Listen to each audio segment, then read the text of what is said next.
Hey there, how's it going everybody? In this video, we're going to be taking a look at the Itertools module. So Itertools is a collection of tools that allows us to work with iterators in a fast and memory efficient way. Now, if you don't know what an iterator is, it's basically sequential data that we can iterate or loop over. Now, I would recommend being familiar with the concept of iterators and generators before watching this video. I do have a video that I released a little over a week ago that I'll leave in the description section below if you want to watch that video first. It's probably not absolutely necessary, but understanding how an iterator is exhausted or how some only hold one object in memory at a time is going to help with understanding how Itertools is working as well. So the Itertools module contains a number of commonly used iterators as well as functions for combining several iterators. Now this Itertools module is available in the Python standard library, so there's nothing that you need to install in order to use this. Now if you're looking for a specific Itertools function, then I'm going to try to put a timestamp in the description section below to each of the functions that we go over in this video. So you can look there for a timestamp to whichever function that you're looking for. So first off, let's go ahead and import this so that we can see what we can do with this. So first, I'll just say import Itertools. Okay, so right off the bat, let me show you one of the most simple Itertools functions. So the first function that we're going to look at is called count. And just like it sounds, it simply returns an iterator that counts. So we can say that, use that just by saying counter is equal to itertools.count. And by default, if we don't pass in any arguments, then count will just start at 0 and count up by 1 each iteration. And this is just going to go on forever. So right now, if we were to loop over this, it would just start counting up from 0 by 1 and never stop. So if you're not careful, then you can get stuck in an infinite loop. Now I'm going to show you what this looks like, but I wouldn't recommend you do this on your machine because sometimes it's hard to stop from executing and can freeze up your computer or program. But I'm going to try to run this and just stop it quickly. So I'm just going to say for num in counter, and we will just print out num. Now again, this is going to be an infinite loop, but I'm just going to run this and stop it quickly.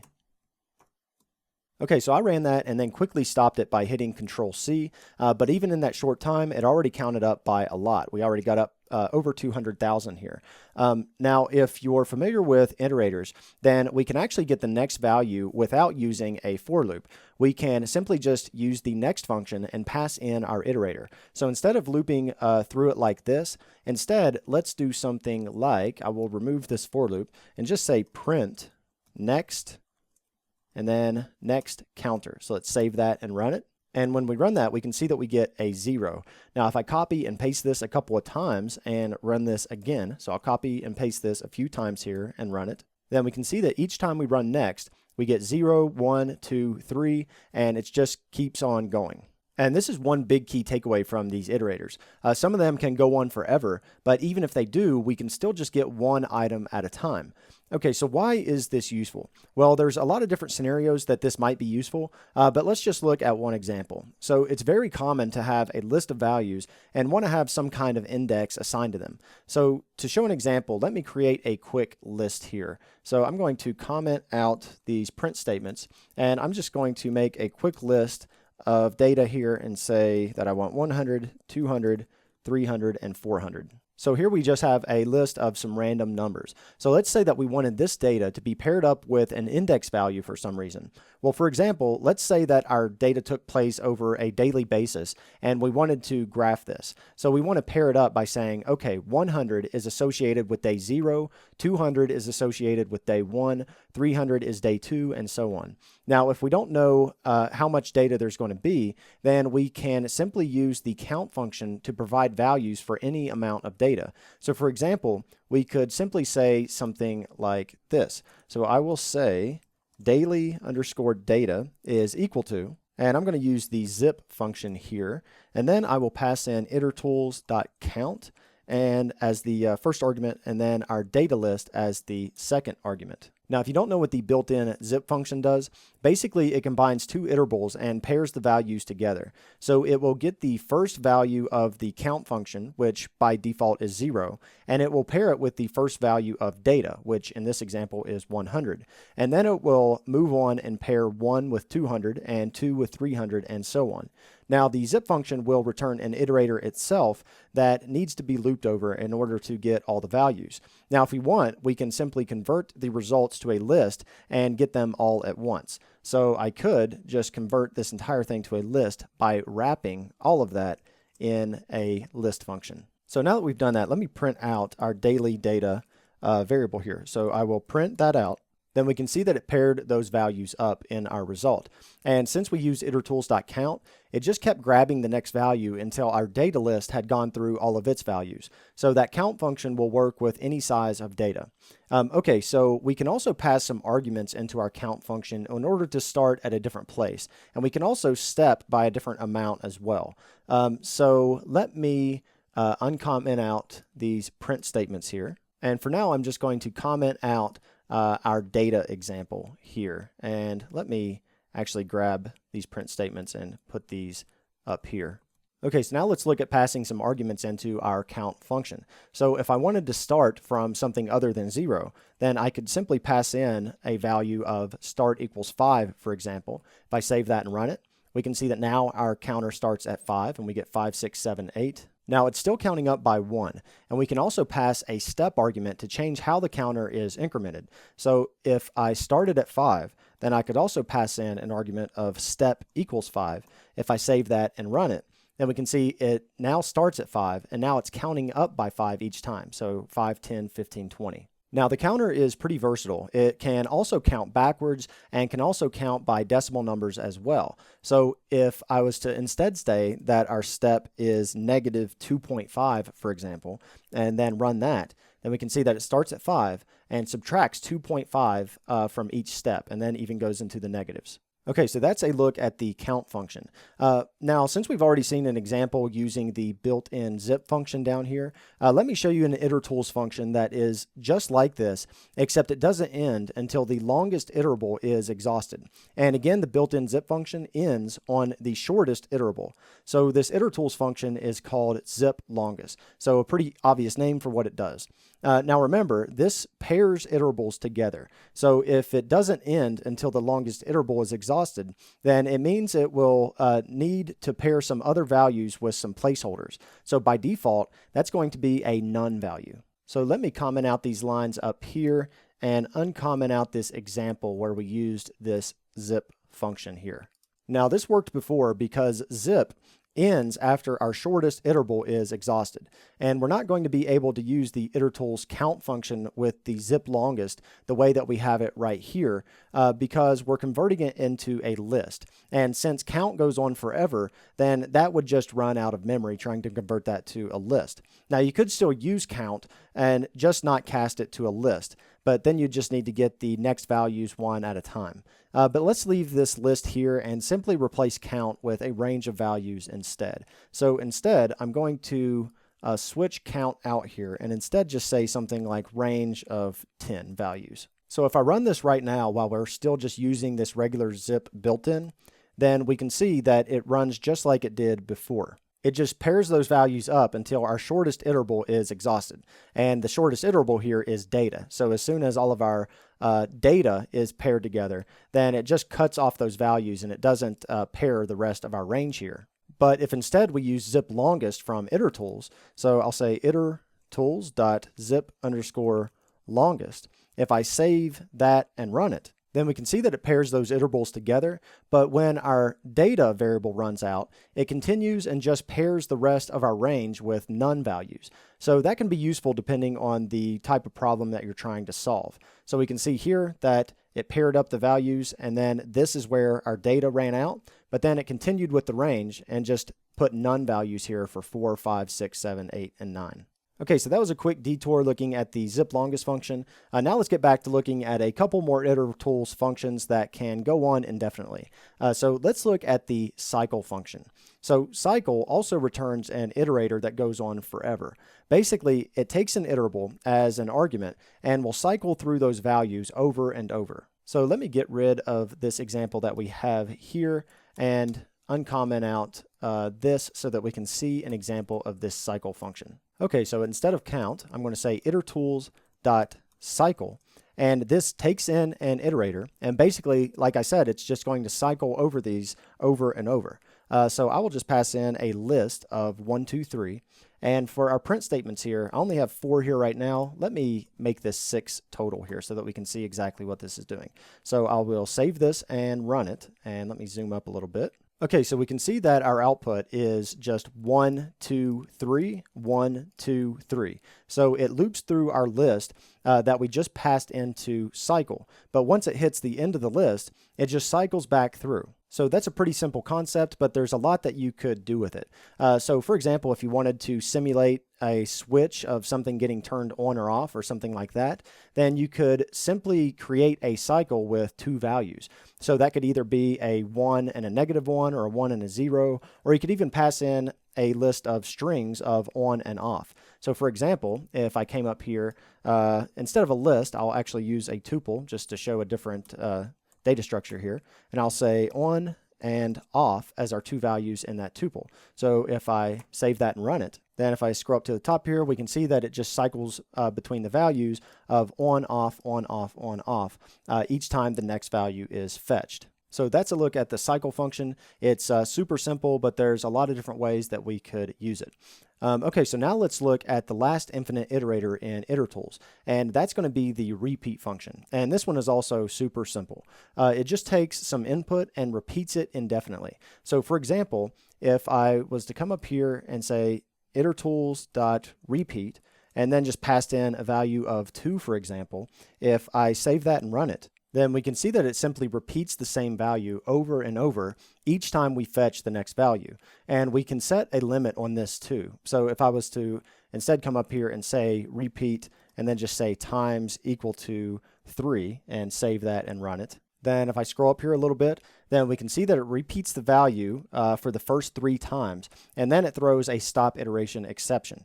Now, if we had run that through a for loop, then it would have just looped through that 3 times, and we wouldn't have seen that exception since the for loop handles those stop iteration exceptions for us. Now, on the surface, this might not seem very useful, but it's usually used for passing in a stream of constant values to functions like map or zip that also operate on iterables. So for example, if you wanted to get the square of the values 1 through 10, then you could do something like this, for example. So I'm just going to comment out these print statements here. So let me type out an example of this, and I actually got this from the Python documentation. So I'm going to say squares is equal to map, and with map we'll use the pow function, which takes the power of values, and we will pass in arguments of a range of 10, and also we'll do an Itertools.repeat, and we'll just pass in a value of 2 there as well. Now, if you don't know what map does, basically it takes a function. In this case, we're using pow, which raises a number to a certain power,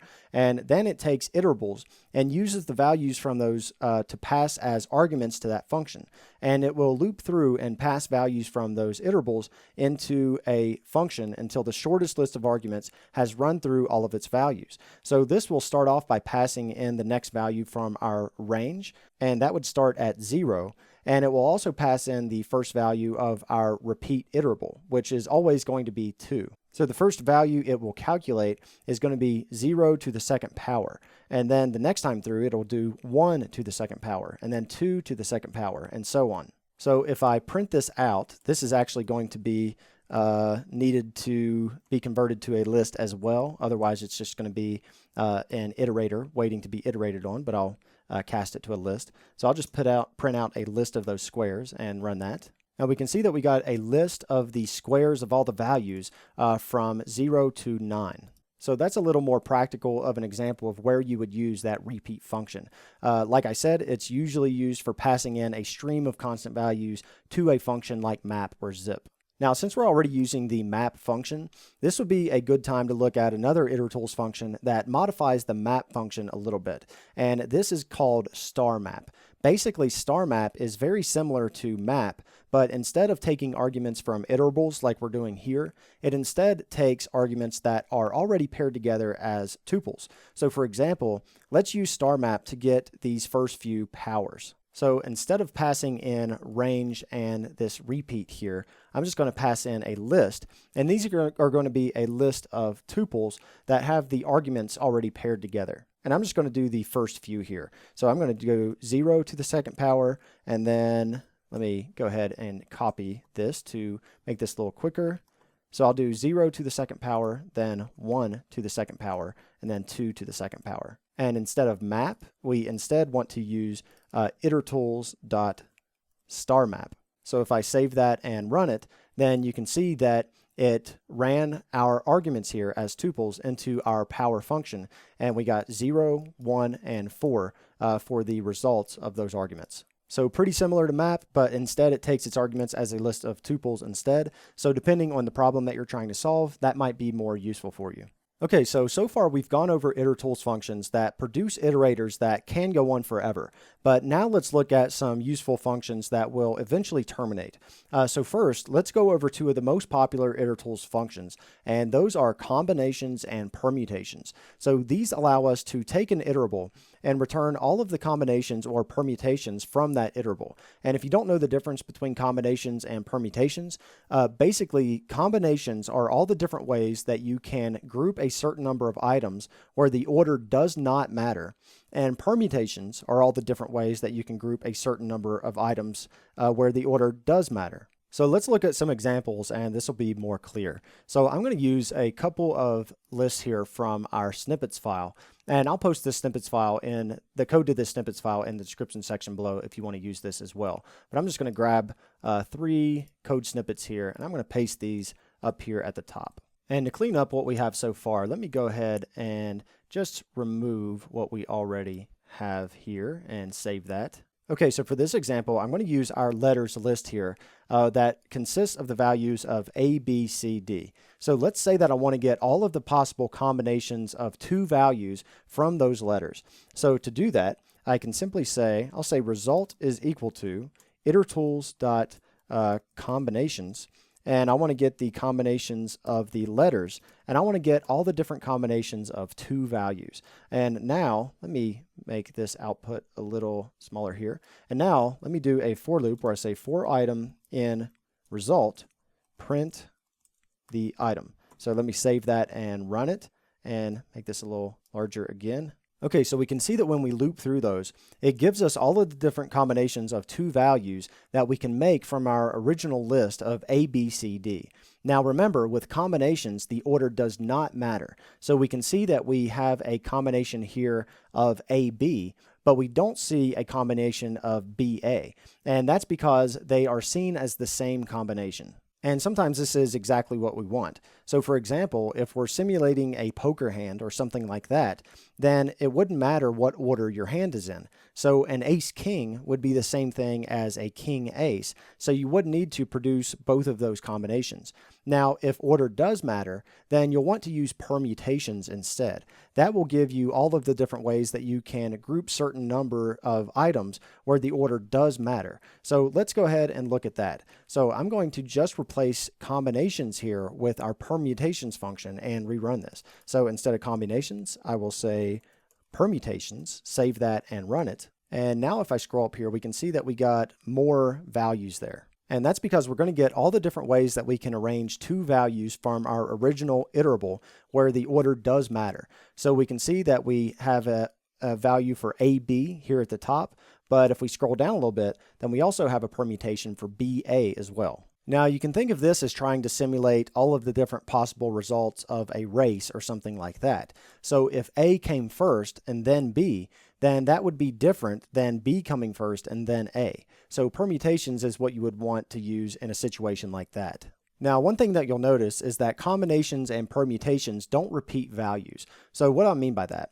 So for example, with our permutations here, we have all the different ways that we can arrange 2 items from our original list, but it doesn't repeat any of those values. So for example, it doesn't give us AA as one of the permutations, and that's because there's only one A in our original list. But what if we wanted to allow repeats? So for example, let's use our numbers list. So you can see I have a numbers list here of 0, 1, 2, and 3. So let's pretend that we wanted to see all the different ways that we could create a 4-digit code using these values. And that would include repeats. So we could have a code that's 000 or 0101 or anything like that. Well, for that, we couldn't use combinations or permutations because that will only give us the ways that we can arrange the values in that list. If we wanted the values to be able to repeat, then we could use the product function, which will give you the Cartesian product of iterables that you pass in. Now, if we only pass in one iterable, then we can tell it how many times we want it to be able to repeat those values. So with that said, let's look at an example here. So I'm going to say Itertools.product, and we're going to use our numbers here. And let's say that we want to set repeat equal to 4. So what this is going to do is it's going to give us all the different ways that we could arrange these numbers where repeats are allowed. So if I save this and run it and scroll up here to the top, then we can see that this gives us what we were looking for in terms of going through all the different ways that we could arrange these numbers in groups of 4. Now, this is also a way that you could build some kind of password cracker. So for example, you could create a loop where you go through all the different ways to arrange alphanumeric characters in, a pattern of 6 or something like that. Now, I should also mention that there's a way to get combinations with repeated values as well. And we do that with a function called combinations with replacement. So if I just go up here and replace product with combinations, be sure I spell this right, combinations underscore with underscore replacement. And instead of repeat here, we can just pass that in as a positional argument instead. So if I save that and run it and go up here to the top, then we can see that now we get all the different combinations of those 4 numbers, but it allows repeated values as well. So that's a look at some of the ways to get different groups of arrangements from an iterable. And I always find it fascinating to use combinations and permutations and products, and they're definitely useful depending on what you're trying to solve. Okay, so now let's look at some other useful Itertools functions that allow us to solve certain types of problems. So now let's look at the chain function. So chain allows us to chain together iterables so that it will go through all the items in the first iterable, and after that has been exhausted, then it'll go through all the items in the second iterable, and so on. So I have 3 different lists here that I pulled from my snippets earlier, and let's pretend that we want to loop over all of these values in all of these lists. So how would we do this? So one way would be that we could create a new list that combines all 3 of these lists and then loops over those. So we could say something like, let me overwrite this part here. So I could just say combined is equal to, letters plus numbers plus names. Now, the problem with an approach like this is that it creates a new list with all of those values in memory. So the sample lists that we have here are really short, so it wouldn't be a big deal using it in this situation. But what if these lists contain millions of items? It would be majorly inefficient for us to make copies of all of those and put them into another variable. Or what if those weren't even lists? Let's say that they were generators or something like that instead. Then how would we loop over all of those at once? Well, to do this, we can use chain. So instead of doing it the way we have here, let's instead say combined is equal to Itertools.chain, and I'll just pass in all of those to our chain. So letters, numbers, and names. So now if we loop over these, I'll say for item in combined, then we will print out the item. If I save that and run it, then if I scroll up here, then we can see that first it looped through our letters, and after those were exhausted, it looped through our numbers and then our names at the end. So we can see that it looped over all of the items in all 3 of those iterables. So that can be extremely efficient depending on the data that you're iterating over. Okay, so now let's look at a function that will allow us to get a slice of an iterator. So you can think of this like list slicing, where you can specify that you only want the first 5 items of a list or something like that. But this function will allow us to perform slicing on an iterator. And this function is called islice. So to use this, there are 3 different arguments that we can pass in. We can pass in a stopping point to go from the beginning of an iterator until it hits a stopping point. So for example, let's say that I wanted to slice a range from 0 to 9 and stop on the 5th index. So to do that, I could just come up here and say Itertools.islice, and we will slice a range of 10 values, and I will pass in a stopping value of 5. Now, instead of combined here, I'm just going to change that to result so that that variable makes more sense. I also have to change it in the for loop here as well. So if I save that and run it, then we can see that it gives us the first 5 items of that iterable. Now, if you're thinking to yourself, why is this useful? Because I can already do that with list slicing. Well, don't worry. We'll look at some useful examples here in just a minute. Okay, so we can also pass in a starting point argument into islice as well. Now, if there's only one argument like we have here, then it will assume that it's the stopping point. But if we put in 2 arguments, then it will assume that it is the starting point and stopping point. So if we wanted to skip the first value, then I could come in here and just say 1 as our first argument and then 5, and it'll think that 1 is the starting point and 5 is the stopping point. So if I save that and run it, then we can see that now it started at index 1 and stopped at index 5. And lastly, we can also do steps. So if we want to do the same slice that we have now, but only get every other value, then we can simply say that we want to step by 2. So up here, I can also pass in another argument there as a 2, and that'll be the step. So if I save that and run it, then we can see that we get the values from the 1st to 5th index, but it steps by 2. Okay, so why is this useful? So this is useful because, like with our other examples so far, we may have an iterator that is just too large to put into memory. So we don't want to cast it to a list just to get a certain slice of that iterator. So for example, let's imagine that we have some log files on your machine that are thousands and thousands of lines, but you only want to grab the top few lines that are the header of the log file. So to do this efficiently, we can use islice. Now I have a sample file here where I'm going to do this. So I have a sample file called test.log, and this is it here. And we can see that we have some fake data in here, but the top 3 lines have the date, the author, and the description. So I just want to grab those and ignore everything else. So let's do this using islice. So I'm going to come back to the demo here. I'll make this a little smaller here. And for now, I'm just going to comment out our previous example and scroll down here a little bit. And now let's use this islice on this log file. So I'm going to say with open to open this file, and that file was called test.log. Now this is in the same directory as my Python file, so I don't have to pass in a full path. If it's in the same directory, then it'll work just like this. And I want to read that file. And now that we have that file open, files are actually iterators themselves. And whenever you call next on them, it gets the next line in the file. So we can use them just like any other iterator. So in order to just grab the header, I'm going to say that the header is equal to itertools.islice, oops, spelled that wrong, islice.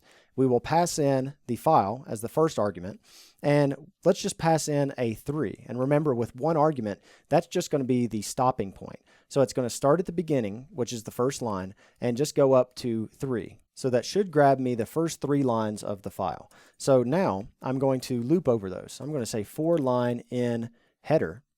Go ahead and print each of those lines. So I will save that and run it. And we can see that it prints those first few lines from the log file.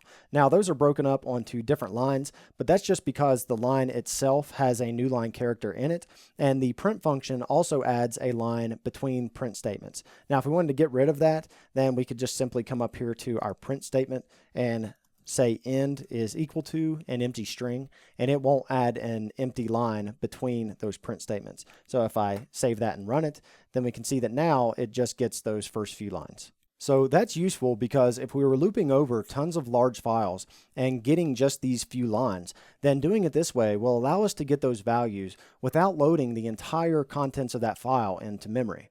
Okay, so now that we've seen that, now let's look at a few functions in Itertools that allow us to select certain elements from an iterable. First, let's look at the compress function. So compress is a function that I could see being used in data science style problems where you have some data and some selectors that you can use to filter down that data. So let's say that we have a list of true-false values that correspond to my letters list here. So first, let me just get rid of this file example here and scroll back up. And now, like I was saying, let's say that we have a list of true-false values, and they're going to correspond to my letters list here. And I'm going to call these selectors. So I'll say selectors is equal to, and this will just be a list, and I'll just pass in a list of true, true, false, true. So we can just pretend that this is another column of data of true false values. And we could pretend that this is anything, like if someone is over the age of 21 or if they're married or whatever. So we can use the compress function and pass in our iterable with these selectors, and it will return a new iterable that only contains the items in our iterable that had a corresponding true value. So this will make more sense when we see this example. So let me uncomment out our code here. And instead of islice, I'm going to instead look at the compress function. So I'll say compress, and let's pass in our letters here and also pass in those selectors. Now, like I said, this compress function should return an iterable that has all of our corresponding letters that had true values in our selectors. So if I save that and run it, then we can see that it gives us the values of A, B, and D. So C wasn't included because its corresponding selector was false. Now you might notice that this is kind of similar to the built-in filter function. The difference is that filter uses a function to determine whether something is true or false, but with compress, those values are just passed in as an iterable. So depending on your problem that you're trying to solve, you would use whichever of those are most appropriate. So let me show you how filter works really quick, just so we can compare the two. So with filter, we need to create a function. So I'm going to create a function here at the top, and I'm just going to say, I'm going to call this LT2 for values less than 2. And we'll take in a value of n there. And so I'll just say if n is less than 2, then we want to return true. Otherwise, we'll just return false. And now if we run an iterable through that built-in filter function using this function that we just created, then it will give us all of the values that are less than 2. So for our result here, I'll just say filter, and I will use that function that we just created, which was LT2, and I'll pass in our numbers list here. So let me save that and run it. And we can see that when we run that, we get the numbers that are less than 2. Now, there are some functions in Itertools that complement these built-in functions. So there is one in Itertools called filterfalse, and it's just like this built-in filter function, except instead it gives you the values that return false instead of true. So instead of using this built-in filter function here, if I instead said Itertools.filterFalse, if I save that and run it, then we can see that now we get the values that are greater than or equal to 2 because those are what returned false from our function. Now there are two more Itertools functions that are similar to filter, but these stop filtering once a function returns true. Now, I don't think I've ever found the need to actually use these, but I'm sure they could be useful in certain situations. So first, let's look at dropwhile. So the dropwhile function will drop values from an iterable until one of the values returns true. And then from that point on, it simply returns the rest of the iterable. So to show you the difference from filter, let me put in some other values at the end of our numbers list here that would have been filtered out. So I will say 0, 1, 2, 3, then 2, 1, 0. So if I save this with those new values and run this, then we can see that the values greater than or equal to 2 still get filtered out. But instead, let's use dropwhile instead of filterfalse. So I will say dropwhile and use the same arguments. And if I save that and run that now and scroll up here a little bit, then we can see that our first couple of values were less than 2, so it dropped those. But once it hit a value that was greater than or equal to 2, then it stopped applying that filter and just returned the rest of the iterable. So it doesn't filter out all of those values, just drops the first few ones that met that criteria. So our result down here was equal to 23210. So everything after those first couple of values. Now, again, I don't think I've ever personally used this, but I'm sure there are situations where it could be useful. And for the opposite of that, we also have the takewhile function. So takewhile will instead grab all the values that return true. And as soon as it hits a value that doesn't return true, then it will just return the values that it has at that point. So to see what this looks like, instead of dropwhile, I will simply replace this with takewhile. So let's save that and run it. And we can see that what it did there was take the values that returned true from our function until it hit a value that returned false. And after it got a value that returned false, then it just returned the values that it had up until that point. So 0 was less than 2, so it added that.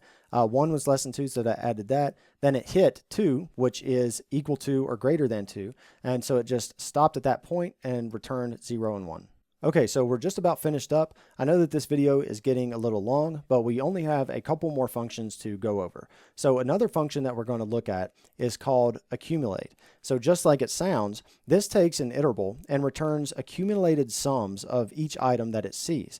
And it keeps using addition by default, but you can use other functions as well, such as multiply or something like that.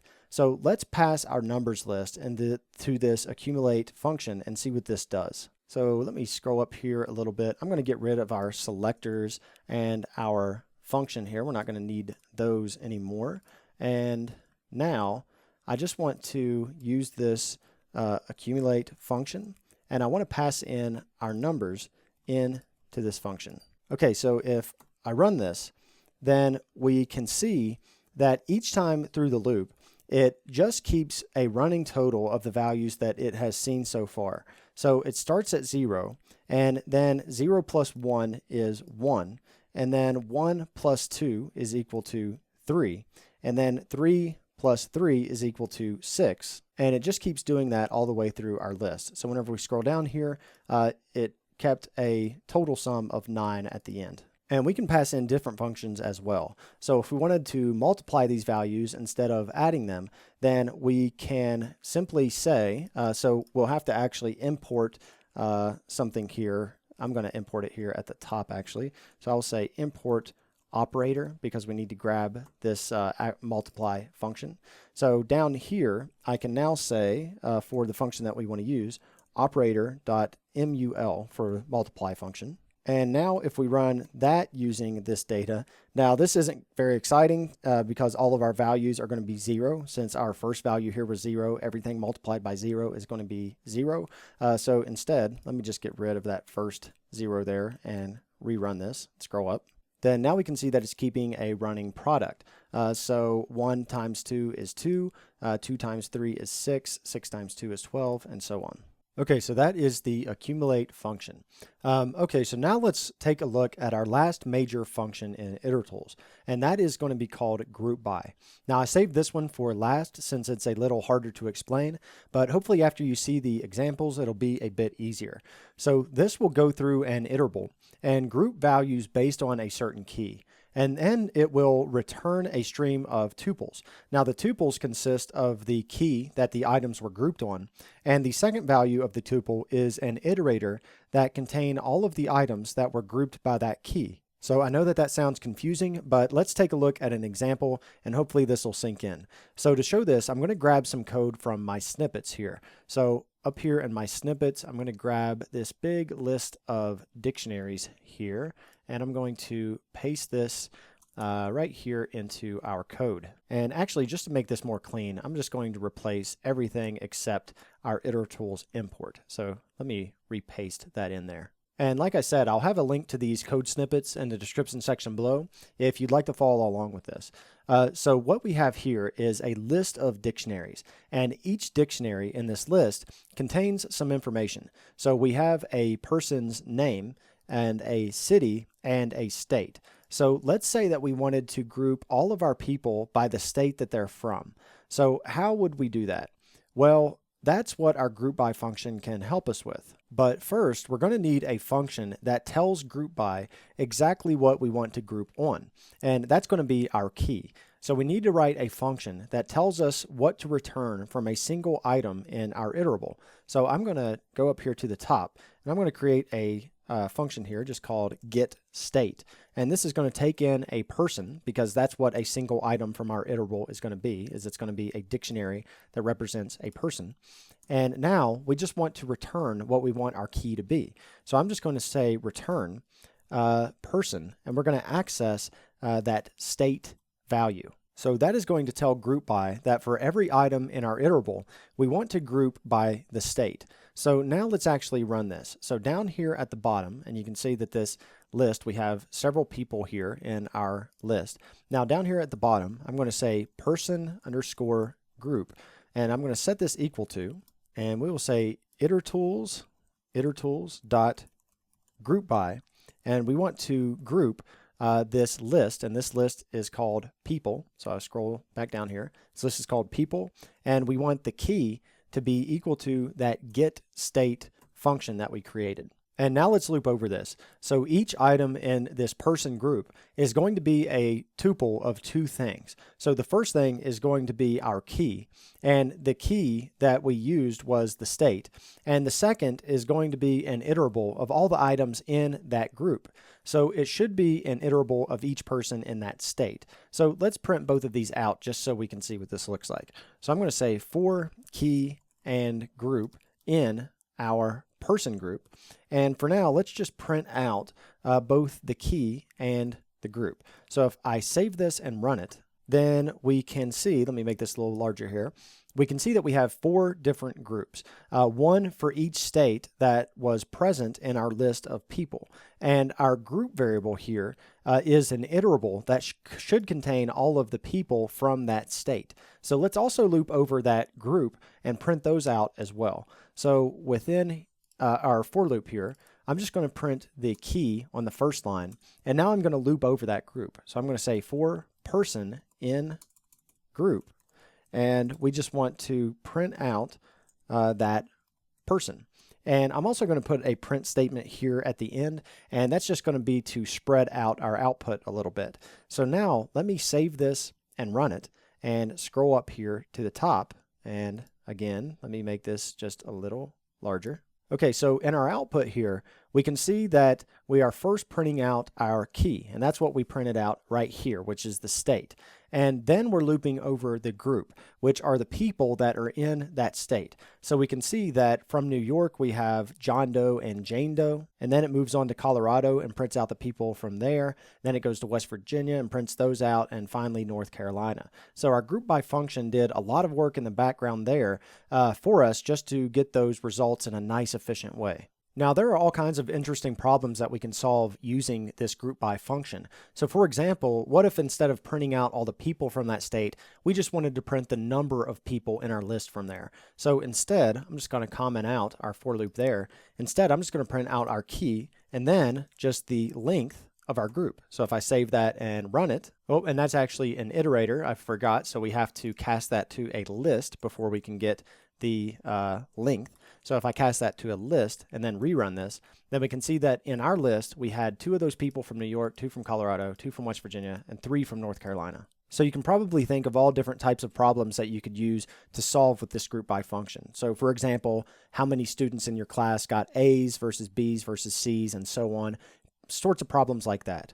Now, one thing that I should mention is that groupby expects the initial iterable to be sorted so that it can group properly. So if we look at the initial list of our values, then the people are already sorted by state. So we have the people from New York first, people from Colorado second, and so on. Now, if we were to put someone from New York onto the end of that list, then it wouldn't include them in the first group of people from that state. So groupby is a little different than the SQL version of the groupby function in the sense that it needs the values to be sorted beforehand. And we won't cover sorting in this video, but if you want to see how we'd sort a list of dictionaries like this, then I do have a separate video on sorting where I covered all of that. And I'll be sure to put that in the description section below as well. Okay, so we're basically finished up, but I wanted to show you one last thing that will just take about 2 seconds. So let's say that we wanted to replicate an iterator. Now, this can sometimes be harder to do than we think. Well, the Itertools module gives us a nice simple function for replicating iterators easily, and we can do this using the T function. So let's say that I wanted to replicate this person group into 2 different iterables. So to do that, I could simply come down here and say copy1, copy2 is equal to itertools.t, and that is TEE, and then just pass in that person group. And if you were to run that, then now your copy 1 and copy 2 will be their own individual iterables. And if we wanted more copies, then we could just pass in an argument to this T function and return however many that we'd like. And one thing to note is that you should no longer use the original iterator after you copy it. So in this example, it means that we should only use these copies of copy 1 and copy 2 and not use this original person group iterator after we've made the copy, or it could have unintended consequences of exhausting the items in the replicates. So that's something to keep in mind there. Now, on a side note, I actually have no idea what T stands for or why they named it that rather than something a little more intuitive. So if anyone knows what that means, then feel free to let me know in the comments. I think it comes from a Linux command with the same name, but I'm not too familiar with that Linux command either. But anyways, with that said, I think that is going to do it for this video. Hopefully now you have some ideas for how you can begin to use the Itertools module in your daily coding and possibly write some more efficient code. But if you do have any questions about what we covered in this video, then feel free to ask in the comment section below and I'll be sure to answer those. And if you enjoy these tutorials and would like to support them, then there are several ways you can do that. The easiest way is to simply like the video and give it a thumbs up. And also it's a huge help to share these videos with anyone who you think would find them useful. And if you have the means, you can contribute through Patreon, and there's a link to that page in the description section below. Be sure to subscribe for future videos, and thank you all for watching.